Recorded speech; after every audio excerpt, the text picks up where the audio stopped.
You first about this gambling scandal that's rocked the NBA. Of course, the NBA isn't the only league that's been dealing with this. Other sports as well. But what is your message?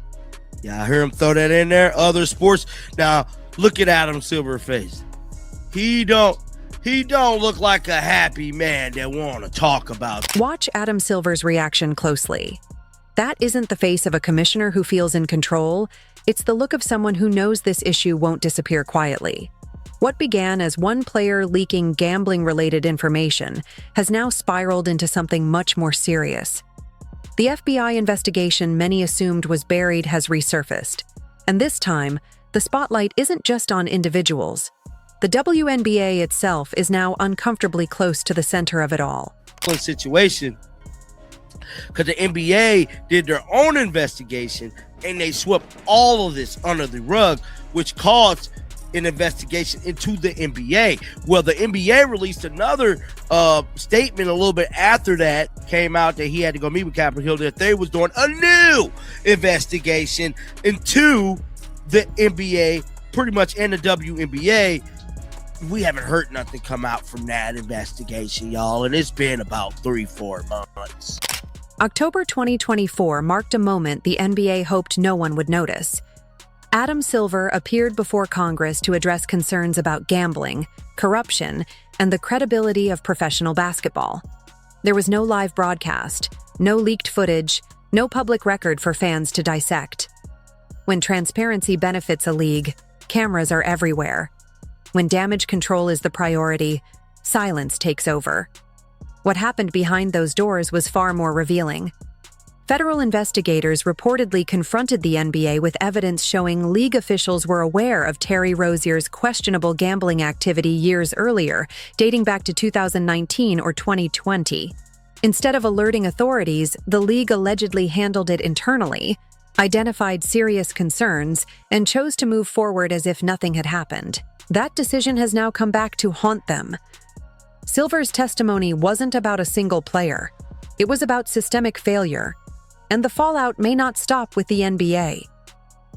Growing reports suggest the WNBA is also under scrutiny, with referees being investigated for potential game manipulation tied to betting activity.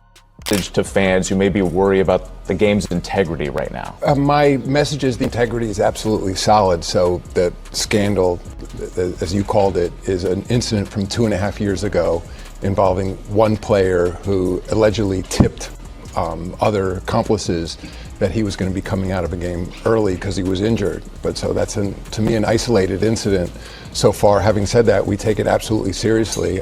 I understand from a fan standpoint that there's nothing more important than the integrity of the game. And I think, recently we put in some new rules around injury reporting just to address incidents like that, so that information is released as soon as it's known to the teams, and so that there's a level playing field of people who may be betting on the game, so they have the same. This is where the situation becomes deeply uncomfortable for Kathy Engelbert.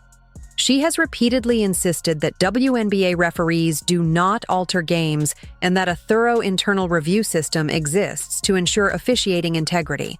The problem is that the system she describes doesn't actually provide real oversight. In September, details emerged about how referee calls are reviewed, and the reality was alarming. The process doesn't involve independent analysis or meaningful challenges. Whatever explanation the referee gives for a call is accepted as final. There is no external verification, no true accountability, and no corrective authority that can override the official on the floor. Now, place that structure inside the context of a gambling investigation. A referee operating in this environment faces virtually no resistance. Calls can be made, justified after the fact, and quietly approved by the league. That isn't a framework built to detect corruption. It's one that unintentionally creates space for it to thrive. Sports betting is booming, legalized, that is. But do you worry that the culture, the accessibility of it may be part of the problem here? I mean, to your point, there's a huge growing legalized sports betting business, and now the prediction markets are part of that as well. There's also probably an even larger illegal sports betting market. So for me, the options are illegal betting or legal betting. And given that choice, we'd much rather there be legal betting where there's transparency. For example, in the case you mentioned before, We spotted it first along with the betting. When Adam Silver appears on Good Morning America to confront the scandal, his body language says everything before he even speaks. This isn't confidence, it's damage control. The host attempts to cushion the situation by noting that gambling controversies have affected other professional leagues as well, subtly offering Silver a way to deflect. But he can't lean on that excuse. He understands this issue stretches beyond the NBA alone, because the WNBA exists directly under the NBA's authority. Silver's answer is precise and calculated. He reduces the situation to a single incident from roughly 2.5 years ago, centered on one player. According to his version, Terry Rozier allegedly passed along information about an early injury exit, allowing associates to wager on the under. That's the narrative Silver wants accepted: clean, contained, and finished. The problem is, the official indictment paints a far more complicated picture. It. Hold up. So they did catch you. Let's listen. Transparency. For example, in the case you mentioned before, we spotted it first along with the betting companies because there was aberrational behavior betting on the so-called unders for that game. So we think we're much better off if there's going to be betting, and there will be, that it be in a legal, transparent framework rather than be controlled, by bad force. This is the point where Adam Silver's carefully crafted storyline completely collapses. The federal indictment tells a very different story than the one he presented publicly. This wasn't a lone player making a bad decision. It was a network. Leaks came from multiple teams across the NBA, including the Charlotte Hornets, Toronto Raptors, Los Angeles Lakers, Orlando Magic, and Portland Trail Blazers. Players and even coaches were passing along non-public information to friends who then funneled it directly to gamblers. That's not an anomaly. That's a pattern. And it doesn't stop there. The WNBA reportedly conducted its own investigation into similar information leaks tied to betting activity. Same behavior, different league. Silver claims the NBA detected the issue early by working with sportsbooks, but read between the lines. What he's really admitting is that the league only reacts once betting activity becomes so blatant that gambling companies raise alarms. The real question is how much slipped through unnoticed. Wow, guys. We got to read the comments. Somebody said, where's our pick, Baldy? That's what I want to know. Shaking my head. What is this? Somebody said, yeah, exactly. It's not just one player. It's not just one king, according to the indictment. Hold up. What is this saying? This scandal involved leaks from multiple teams. You had players or coaches with the Charlotte Hornets, the Toronto Raptors, the Los Angeles Lakers, the Orlando Magic, the Portland Trail Blazers, all alleged sharing non-public information. Now, that's what they was investigating. Non-public information. That was an investigation to W and the NBA about this non-public information. Now, with gamblers or friends. Here's a fully refreshed alternate version. Right around 160 words, with a tighter, more ominous tone. What should genuinely alarm NBA and WNBA fans is Silver's argument about legal versus illegal gambling. He insists legalized betting creates transparency because abnormal wagering patterns can be detected. That logic only holds if the league is truly committed to stopping corruption. The record suggests otherwise. When the NBA became aware of Terry Rozier's gambling-related activity years ago, it didn't alert law enforcement. It kept the matter internal, out of public view. Even more troubling, the league allowed Rozier to be traded to Miami without informing the Heat that he was under federal scrutiny. That isn't transparency. It's deliberate concealment. Now fans are expected to trust the same system to self-regulate while billions of dollars flow through sports betting.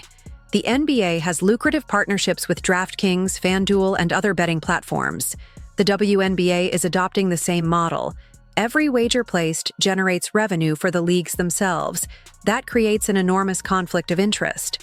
When profit depends on betting volume, the incentive to aggressively police corruption becomes dangerously weak. Think the access that crime rings and organized gamblers apparently have to NBA players and coaches should be serious concern for the league because it's clear that even those who are making millions of dollars are at risk for getting swept up in stuff. Billups made more than $100 million over the course of his Hall of Fame career. He make millions per year. Rozier has a contract worth about $26 million. Somebody say, how about the integrity of the league, the NBA? How do you have an FBI investigation on a player, but you fail to inform the party acquiring that player? Both the NBA and the Hornets knew of the investigation, but the Heat didn't. Where's the integrity? Wow. So somebody's spilling the beans. So when Terry Rozier got traded and let go, they didn't tell the Heat that he was a dirty player. Quite essentially, that's dirty. Gosh, this whole thing is getting spooky. I just got to be honest, man. But we're going to keep tracking this thing. We're going to keep monitoring this thing throughout the day. I'm waiting on the WNBA to turn their faces upside down about the referees. It's coming, y'all. Feel it. But get down in the comment section. Let me know y'all thoughts about this one. Keep them bells on. Until next time, shake the haters off. I'm out of here. Let's focus on what this means for the WNBA, because the consequences here are enormous. The league is coming off its most successful season in decades. Television ratings surged to historic levels. Attendance records fell across multiple markets. Merchandise sales exploded. Expansion teams are being planned. Caitlin Clark and an electric rookie class pulled the WNBA into the mainstream in a way it has never experienced before. This should be a victory lap. Instead, the league finds itself staring down a federal investigation tied to gambling and officiating integrity. That contrast is jarring. At the very moment the WNBA finally earned sustained national attention, questions about whether the games themselves can be trusted are surfacing at the highest possible level. And once that door opens, it doesn't close quietly. Every controversial call from last season now gets re-examined through a very different lens. The tightly officiated matchups between the Indiana Fever and Las Vegas Aces, the questionable foul sequences during the New York Liberty's championship run. What once might have been dismissed as human error or inconsistent refereeing now raises a more disturbing possibility. Not that officials simply missed calls, but that outcomes may have been influenced. This is the nightmare scenario for any professional league, because sports don't survive on talent alone. They survive on belief. Fans must believe the competition is real, that wins and losses are earned, not engineered. WNBA Commissioner Kathy Engelbert has spent her tenure emphasizing professionalism, credibility, and long-term legitimacy. She has talked repeatedly about investment, infrastructure, and sustainable growth. But none of that matters if fans lose trust in the product. Growth built on doubt collapses quickly, and that trust is now under pressure. The same foul call patterns fans have complained about for years, patterns Engelbert previously brushed aside as normal variants, are now being viewed as potential evidence in a federal investigation. Referees the league has publicly defended as neutral professionals are reportedly being examined for possible involvement in gambling-related manipulation. Here's what makes gambling corruption so dangerous. It doesn't require widespread participation. It doesn't need an entire officiating crew to be compromised. One referee, in the right moment, in the right game, can shift a point spread or total with a single whistle. And in the WNBA, where games are often decided by single-digit margins, that influence is magnified. What's especially unsettling is that recent NBA-related cases show money isn't the issue. Players like Jonte Porter earned millions and still allegedly engaged in gambling schemes. Terry Rozier signed contracts worth tens of millions and is now at the center of federal scrutiny. These weren't desperate individuals. This was greed. And if athletes earning massive salaries are vulnerable, what about referees earning a fraction of that income? Fans are connecting these dots on their own. The comment sections tell the story the league hoped wouldn't emerge. Why wasn't Miami informed when they traded for Rozier? Why did the NBA and the Hornets allegedly keep that information internal? That wasn't a paperwork oversight. That was a choice, one that prioritized optics over transparency.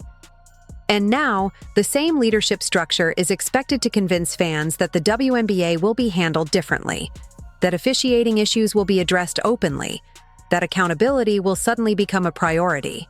That's a hard sell. Adam Silver's appearance on Good Morning America was supposed to calm the waters. Instead, it raised more questions. He acknowledged abnormal betting patterns. He acknowledged involvement across multiple teams. He admitted the league was aware of issues before federal authorities stepped in. Yet he continues to frame the situation as isolated, contained, manageable. But that framing doesn't align with reality. Federal investigations are not launched over minor incidents. Commissioners aren't brought before Congress because of one bad actor. The FBI intervenes when there is evidence of systemic risk, when the integrity of a billion-dollar industry is potentially compromised. For WNBA fans, this hits close to home. The league asked for patience for years, promising that growth and investment were coming. Fans answered that call. They showed up. They bought tickets. They tuned in. They defended the league online. And now they're learning that while they were being asked to trust the process, federal investigators were questioning whether the games themselves were legitimate. The coming months will be decisive. The FBI investigation will continue. More details will emerge. And Kathy Engelbert will be forced to address questions she has long avoided. Questions about referee oversight, accountability, review processes, and what the league knew when it knew it. Because Adam Silver revealed something crucial, whether he intended to or not. The league saw the warning signs. They noticed the patterns. And their first instinct wasn't transparency. It wasn't public accountability. It wasn't immediate reporting. It was containment. Handle it quietly. Minimize exposure. Hope it disappears.